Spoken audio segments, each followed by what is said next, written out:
The idea of a team of Western divers exploring the Wilhelm Gustloff in Poland is remarkable. It's evidence of the goodwill and cooperation between many people. The sinking of the ship is a tragic story where people suffered in a global war that affected everyone it touched. The cultural issues that followed the Second World War to some extent still resonate today on this wreck.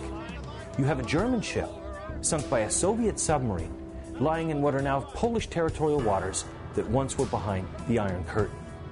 You have to wonder, if the Soviet Union existed today, would this group from North America be here at all? To dive and investigate the wreck is a great opportunity to look beyond the former Iron Curtain and bring to the world the underwater events that have occurred since its sinking. It's estimated that thousands went down with the ship. The key question is what will be found at the wreck site. Okay?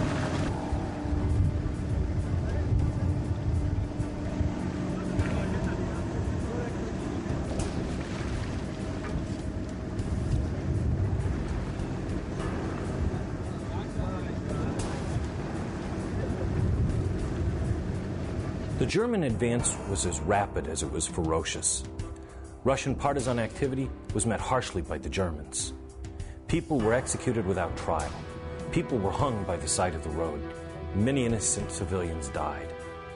It was a horrendous war with tens of millions of Russians dead. The war filled the Russians with a terrible resolve to fight back and bring the war back home to Germany to make the Germans pay for what they had done. The night the Gustloff went to sea, her captain was faced with two choices. He could take a route closer to the shore or a route further out to sea. Running close into shore meant that in the shallows, he stood a good chance of encountering undersea mines. So he made the decision to run out into deeper water. According to standard maritime practice, he would now have to follow a zigzag pattern to evade submarines. But this he did not do. Another choice he made was to run with his navigation lights on. These decisions had fatal consequences. In the aftermath of the Second World War, Poland found itself under the political control and dictates of Moscow.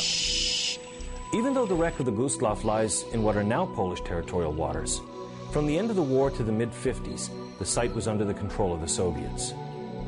For approximately a decade, the Soviet Navy dove on the wreck, their activities wrapped in secrecy. It wasn't until the mid-50s that Polish officials were allowed to inspect the wreck for the first time, and even then, that report was prepared in accordance with Soviet policy.